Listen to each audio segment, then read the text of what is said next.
ചരിത്രത്തിലാദ്യമായി അന്താരാഷ്ട്ര സ്വർണ്ണവില $100 കടന്നു. കേരളത്തിൽ ഗ്രാമിന് 270 രൂപ വർദ്ധിച്ച് 8560 രൂപയും പവന് 2160 രൂപ വർദ്ധിച്ച് 68480 രൂപയുമായി.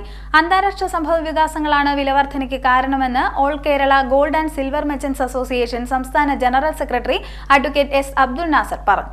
ചരിത്രത്തിലാദ്യമായി അന്താരാഷ്ട്ര സ്വർണ്ണവില $100 മുകളിലെത്തി. ആഭ്യന്തര വിലയിലും റെക്കോർഡ് കുതിപ്പ് ഉണ്ടായിരിക്കുകയാണ്. അമേരിക്കൻ പ്രസിഡന്റ് ഡൊണാൾഡ് ട്രംപ് നയിക്കുന്ന തീരുവ യുദ്ധം സ്വർണ്ണവില കുതിപ്പിന് കളമൊരുക്കിയതായി all Kerala gold and silver merchant association സംസ്ഥാന general secretary advocate S Abdul Nasar കായംകുളത്ത് പറഞ്ഞു. സ്വർണ്ണവില അന്താരാഷ്ട്ര തലത്തിലും ആഭ്യന്തര വിലയിലും റെക്കോർഡ് കുതിപ്പാണ് ഇന്ന് രേഖപ്പെടുത്തിയത്. അന്താരാഷ്ട്ര സ്വർണ്ണവില $126 വ്യത്യാസമാണ് വന്നിട്ടുള്ളത്.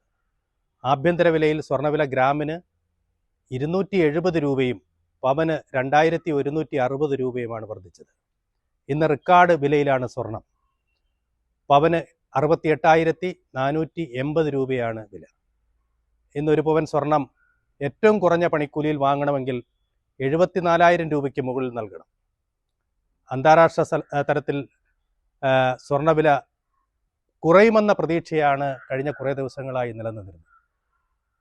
ആ പ്രവചനങ്ങളെല്ലാം തെറ്റിച്ചുകൊണ്ടാണ് സ്വർണ്ണവില മുന്നോട്ട് കുതിക്കുന്നത്. സ്വർണ്ണവില കുറയുമെന്നുള്ള പ്രതീക്ഷയിൽ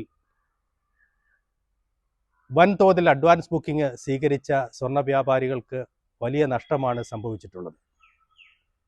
കേരളത്തിൽ സ്വർണ്ണ വിപണി കൂടുതൽ ഉണർവ് വരുന്ന ഒരു സാഹചര്യമാണ് ഇപ്പോൾ നിലനിൽക്കുന്നത്.